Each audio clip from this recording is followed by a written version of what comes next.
D'accord. Bonjour tout le monde, je suis Amine Verzouz. J'ai le plaisir de vous présenter un sujet sur la contribution de l'AR pour l'interprétabilité des réseaux de neurones profonds. Alors, avant de commencer, j'aimerais bien faire un rappel par rapport à l'interprétabilité des réseaux de neurones. Alors, considérons ici qu'on a un réseau de convolution, un réseau de neurones profonds, et considérons par exemple ici f, une fonction empirique qui représente ce réseau de neurones, c'est-à-dire qui prend les valeurs des inputs et vous donne vers la fin une probabilité de classification. Alors, la question qui se pose ici est, est-ce qu'on peut avoir une formule explicitement cette fonction? Bien, quels sont les concepts sur la base desquels ce modèle qui est déjà entraîné, et il s'est basé pour prendre une décision de classification? Répondre à ces questions, l'idée c'est d'analyser les activations de neurones et voir leur impact sur la probabilité de classification. Alors il existe une bibliothèque qui s'appelle Captom. C'est une bibliothèque qui porte un ensemble de fonctions d'explicabilité.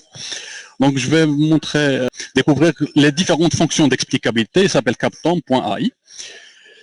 Alors la première fonction que je vais présenter, ça s'appelle TCAV. Elle a apparu pour la première fois dans un article scientifique 2018 des chercheurs de Google, Activation Vectors. Donc l'idée de cette méthode, c'est tout simplement de considérer un réseau de neurones déjà entraîné. Imaginons qu'on a par exemple un réseau de neurones entraîné sur ImageNet. Et ici, l'idée c'est peut-être que ce modèle, il s'est basé sur les rayures pour donner une probabilité.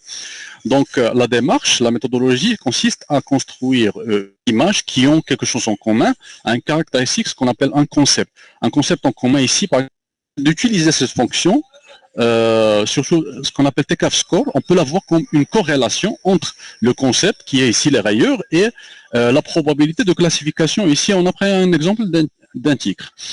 Et comme vous pouvez le constater sur le graphique, on a des valeurs importantes de TCAV score du concept rayure, c'est-à-dire que le modèle il s'est basé sur le concept rayure pour donner la classification qu'il s'agit d'un tigre. Que les couleurs, ça correspond aux layers qui sont au niveau de ces layers. On sait à faire cette distinction pour donner la prédiction qu'il s'agit d'un tigre. Et on va voir par la suite, pour expliquer pourquoi exactement au niveau des layers intermédiaires, que le modèle arrive à faire cette distinction. La deuxième méthode qui s'appelle layer conductance, elle est apparue dans un article scientifique qui s'appelle How Important Neuron Is, apparu en 2018. C'est une fonction on peut la voir comme une conversion des activations de neurones.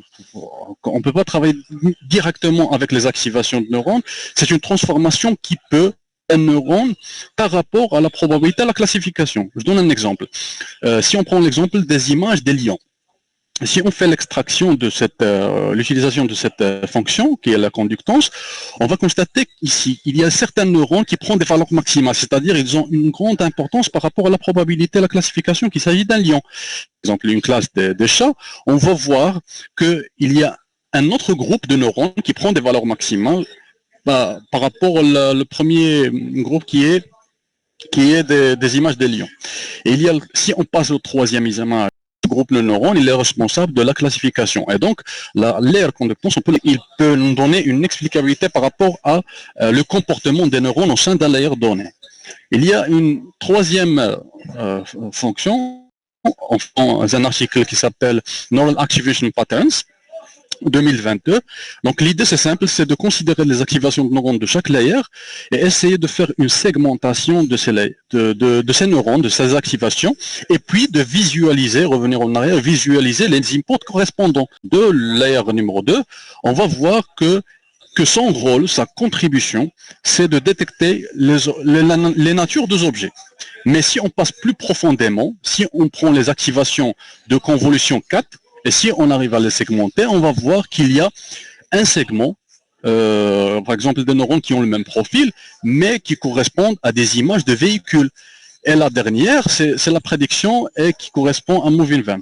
Donc on peut voir la contribution concrète des layers au sein d'un réseau de neurones, mais c'est grâce à cette méthode-là qui est la segmentation des activations de neurones. Si maintenant on veut passer par exemple aux pratiques, donc si sur PyTorch on peut installer la bibliothèque Captom, on va s'intéresser bien sûr sur par exemple le dernier bloc, le dernier layer de ResNet 18. Et puis, on va considérer ici une classe, prendre par exemple ici la classe des lions, ça correspond à 291 dans ImageNet. Et puis, on va avoir la distribution des conductances, c'est-à-dire l'importance des neurones. J'ai mis, bien sûr, le lien si vous voulez faire des expériences sur d'autres bases de données. Maintenant, passons d'un point de vue de la théorie d'information. Prenons un exemple, par exemple, de modèle VGG16, réseau de neurones VGG16. Alors, notre manière d'appréhender, considérer ce qu'on appelle l'information mutuelle comme une sorte de corrélation entre deux variables aléatoires. Dans notre cas, ce qu'on appelle information plane, tout simplement, il va représenter chaque layer de VGG16, mais dans les X, il prend l'information mutuelle entre le layer et l'input, et dans les Y, il prend l'information mutuelle entre le hidden layer et l'output.